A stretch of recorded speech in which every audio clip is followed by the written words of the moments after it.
अभी हाल ही में जदयू के जो विधायक हैं बेनी एक स्टेटमेंट दिया है लोकल मीडिया को, जिसमें उन्होंने कहा जी कि हो सकता है ये शोभन में बने। शोभन NH-57 के पास शोभन का जो है उन्होंने जिक्र किया है। आप समझ लीजिए महागठबंधन में एक तरफ जहां राजद ये कह रही है जो कि अशोक पेपर मिल में बनेगा, अशोक पेपर मिल प्रांगण में, तो दूसरी तरफ जो है जदयू विधायक ये कह रहे हैं जी कि हो सकता है ये शोभन में बने। हर सिटीजन आवाज़ में आपका स्वागत है। इस वक्त हम जहां पे खड़े हैं यहीं पे दरभंगा एम्स का कार्य शुरू हुआ था, जिसमें 82 एकड़ ज़मीन जो है वो एम्स को DMCA से दरभंगा के DM ने ट्रांसफ़र भी एम्स को कर दिया गया था। लेकिन उसके बाद फिर क्या क्या हुआ मामला, 1264 करोड़ के लागत से बनने वाला दरभंगा एम्स लगातार जो है वो विवादों में घिरता हुआ है और जो इसका समय है वो लगातार जो है बढ़ता जा रहा है। आपको बता दें जो कि अभी हाल ही में इसको लेकर जो है यहाँ के राजद नेता हैं, पूर्व विधायक हैं भोला यादव जी, उनके द्वारा एक स्टेटमेंट जारी किया गया था जिसमें उन्होंने कहा था जो कि दरभंगा एम्स अब जो है अशोक पेपर मिल प्रांगण में बनेगा, वहाँ की जो भूमि है वो दिया जाएगा। लेकिन सवाल ये है जो कि जब यहाँ पे करोड़ों रुपया मिट्टीकरण के नाम पे, बिल्डिंग को ढहाने के नाम पे खर्चा हो गया, फिर जो है महागठबंधन की जब सरकार आई, राजद के जो पूर्व विधायक हैं, नेता हैं, उनको फिर ये सूझा जो कि अब ये अशोक पेपर मिल में बनाना समुचित रहेगा। लगातार ये सवाल है, आपको सवाल इसलिए है क्योंकि 2020 में ही इसको बनना शुरू हो जाना चाहिए था, वो बीते लगभग 4 वर्षों में 3 वर्षों में बना नहीं, और इसके पैरेलल जहाँ भी एम्स को लेकर मंजूरी मिला वहाँ पे कार्य शुरू हो चुका है। हमारे लिए आपको समझ लीजिए जो कि ये पूरा मामला जो है ये लगातार राजनीतिक रूप से विवादों में, और दरभंगा एम्स राजनीतिक का भेंट चढ़ गया, ये कहना गलत नहीं होगा। इसी मुद्दे पे बात करने के लिए हमारे साथ कल्पनेश कुमार जी हैं, दरभंगा सिविल कोर्ट में अधिवक्ता हैं, कार्यरत हैं, सामाजिक कार्यों में लगातार एक्टिव रहते हैं। क्या कहेंगे कल्पनेश जी? और दूसरी तरफ एक चीज़ और आपको जोड़ दे क्योंकि अभी हाल ही में जदयू के जो विधायक हैं बेनीपुर के, उन्होंने एक स्टेटमेंट दिया है लोकल मीडिया को, जिसमें उन्होंने कहा जी कि हो सकता है ये शोभन में बने।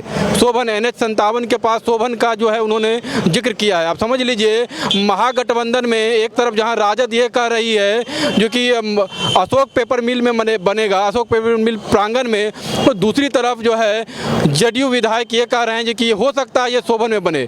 बड़ा जो है राजनीतिक रूप से समझ सकते हैं इस पूरे मुद्दे को। हमारे साथ कल्पनेश जी हैं। कल्पनेश जी, ये पूरा मुद्दा जो है लगातार जो है राजनीतिक रूप से कहे पूरी तरीके से जो दरभंगा एम्स, जो लोगों को एम्स की सुविधा अभी तक मिलनी चाहिए, इसका शिलान्यास, इसका जो है भवन निर्माण होना चाहिए था, आज भी जो है ये शिलान्यास का इंतजार कर रहा है, क्या कहेंगे? सबसे पहले तो इस जन कल्याणकारी और मिथिला की आवाज़ उठाने के लिए आपको बहुत बहुत धन्यवाद, क्योंकि जो एम्स बन रहा है, जैसा कि आपको जानकारी होगा, श्रीमान अश्विनी चौबे केंद्रीय मंत्री के द्वारा 1361 करोड़ रुपए की स्वीकृति दी गई थी, जिसमें कि बताया गया कि दरभंगा एम्स का निर्माण होगा, और इस क्रम में लगभग 82-83 एकड़ ज़मीन को हस्तांतरित भी कर दिया गया है यहाँ के एम्स के लिए।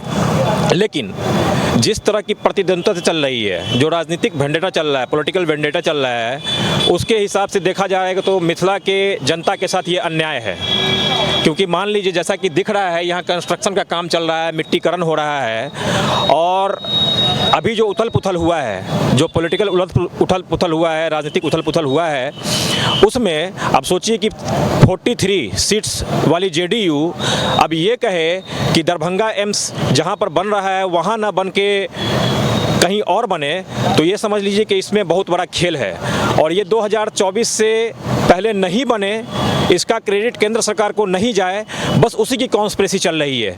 ये राजनीतिक उछल कूद है, इससे ज़्यादा मैं कुछ नहीं कह सकता, और मैं क्या बताऊं। क्या लग रहा है जी कि जो आम लोगों को एम्स की सुविधा, जो स्वास्थ्य सुविधा है, एक तो बिहार में जो स्वास्थ्य सुविधा है वो जग जाहिर है, यहीं DMCH है, लेकिन DMCH की जो स्थिति है वो पूरे तरीके से पूरे देश में जो है ये अपनी बदतर व्यवस्था को, लचर व्यवस्था को लेकर लगातार सुर्खियों में रहती है। क्या लग रहा है जो आम लोगों को, जो आपको बता दें पूरे उत्तर बिहार को ये कवर करता है ये एम्स, क्या लग रहा है जो सुविधा मिलना चाहिए था, कहीं ना कहीं राजनीतिक जो है उठापटक का भेंट चल रहा है दरभंगा एम्स? जी बिल्कुल, ये राजनीतिक उठा पटक्का ही खेल है और कुछ नहीं, ये पॉलिटिकल वेंडेटा है। अब जहाँ पर आप देखिए कि दो दल जो महागठबंधन की सरकार आप कहते हैं कि महागठबंधन की सरकार चल रही है अभी बिहार में, उसमें एक जो विधायक हैं जो राजद के हैं वो कहते हैं कि अशोक पेपर मिल में बनेगा, दूसरे विधायक जदयू के हैं वो कहते हैं कहीं और शोभन में बनेगा। जो अभी जनता के बीच चर्चा है बिहार में कि वहाँ बनेगा यहाँ बनेगा, अभी तो यही फिक्स नहीं है कि कहाँ बनेगा, लेकिन जहाँ बन रहा है उस काम को लटकाने और भटकाने का पूरा प्रयास किया जा रहा है, जो मिथिला की जनता के साथ सरासर अन्याय है। और इसका जवाब जनता जरूर देगी और जोर शोर से देगी, डंके की चोट पर देगी। क्या लग रहा है जो कि स्थानीय स्तर पे लगातार हम लोग देख रहे हैं जो कि कई बार जो है एम्स को लेकर जब सरकार बीजेपी जदयू की हुआ करती थी तब यहाँ बन रहा था। यहाँ हमारे पीछे आप देख सकते हैं जो कि मिट्टीकरण के नाम पे करोड़ों रुपया का टेंडर निकल गया। यहाँ जितना भवन था, जितने भी सरकारी भवन थे, क्वार्टर थे, सारे भवन क्वार्टर, डॉक्टर के जो भी क्वार्टर थे, सबको तोड़ दिया गया। अब समझ लीजिए लाखों करोड़ों रुपया की क्षति के बाद महागठबंधन की सरकार और राजद को ये सूझ रहा है क्योंकि यहाँ नहीं है अब वहाँ बनेगा और उससे डीएमसीएच का अस्तित्व बरकरार रहेगा। क्या कहेंगे? देखिए, डीएमसीएच का जो अस्तित्व है वो पहले भी था, आज भी है और कल भी रहेगा। ऐसा नहीं है कि एम्स के बनने से डीएमसीएच खत्म हो जाएगा, ऐसा कुछ नहीं है। लेकिन हाँ, जो एम्स बनता तो यहाँ एक विश्व स्तरीय सुविधा, स्वास्थ्य सुविधा चालू होता जिसमें मिथिला की जनता, और मान लीजिए यहाँ पर बगल में समस्तीपुर है, मुजफ्फरपुर है, सीतामढ़ी है, यहाँ तक कि नेपाल है, सहरसा है, अररिया है, मधेपुरा है, इन सभी क्षेत्रों के जो लोग थे उनको पूरी की पूरी स्वास्थ्य सुविधा मिलती, विश्व स्तरीय सुविधा मिलती, यहाँ रोजगार बढ़ता, हर चीज़ होता। लेकिन आप देखिए कि इसके पीछे एक एजेंडा भी काम कर रहा है। एजेंडा आप देखिए कि जनता में जिस तरह का सुगबुगाहट है, जो चर्चा है जनता के बीच, जो चर्चा हम लोग को सुनने में आया है, कहा जा रहा है कि जैसे भी दरभंगा में डीएमसीएच का जो ज़मीन है, जो एम्स की ज़मीन है यहाँ पर, अब बताया जा रहा है कि इसके पीछे चौड़ है, जो इंदिरा कॉलोनी और उससे सटा हुआ चौड़ सब है।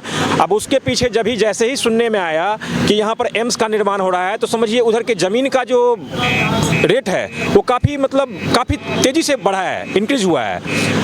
और जैसे ही मालूम पड़ा कि यहाँ पर अब नहीं बन रहा है तो अब समझ लीजिए कि अशोक पेपर मिल का अगर नाम लिया जा रहा है तो जाहिर सी बात है कहीं ना कहीं यहाँ पर माफियागिरी भी है कि किस तरह से वहाँ पर का नाम लेकर के वहाँ पर फिर ज़मीन का लूट मार हो, अगल बगल में रेट बढ़ाया जाए।